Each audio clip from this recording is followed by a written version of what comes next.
புதுப்பித்தவர் வாரியார் அவர்கள். ஒரு 2002ஆம் ஆண்டு என்னை கேஎஸ்க்கு திரும்பவும் அறிமுகப்படுத்தியவர் வாரியார். அந்த தொடர்பை புதுப்பித்தவர் அவர்.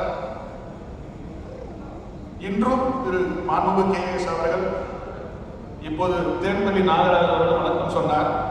எழுந்து நின்று வணக்கம் சொன்னார். அவரை எனக்கு தெரியாது. எழுந்து நின்று வணக்கம் சொன்னார்.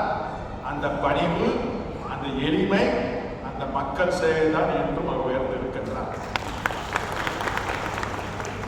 என்னுடைய தாத்தா திரு கோவிந்தராஜ் அவர்கள் பஸ் ஓனர் சங்கத்தில் இருந்தார். அவர் போக்குவரத்து துறை அமைச்சர். எப்போது இவரவே செல்வார். வாங்க வாங்க, அவருக்கு மாமனார் என்று மாமனார் வருவார். ஒரு முறை அவர் உடன் அழுந்து கொண்டிருந்தாராம். என் தாத்தா சென்றவுடன் அப்படி அந்த கையோடு எழுந்து வணக்கம் சொல்லி வாங்கல் அமருங்கள் என்றார். இன்னைக்கு ஞாபகம் இருக்கின்றது. என் தாத்தா அவரை சொல்வார், அமைச்சர் இல்லாதப்போ வேற மாதிரி பேசுவாங்க, அமைச்சரான பிறகு யாரு அப்படின்னு கேட்பாங்க. ஆனா கேஎஸ் அவர்கள் என்றும் ஒரே மாதிரி இருப்பவர். அந்த குணநலங்கள் உங்களுக்கு வர வேண்டும், அனைவரும் கற்றுக்கொள்ள வேண்டும் என்றார்.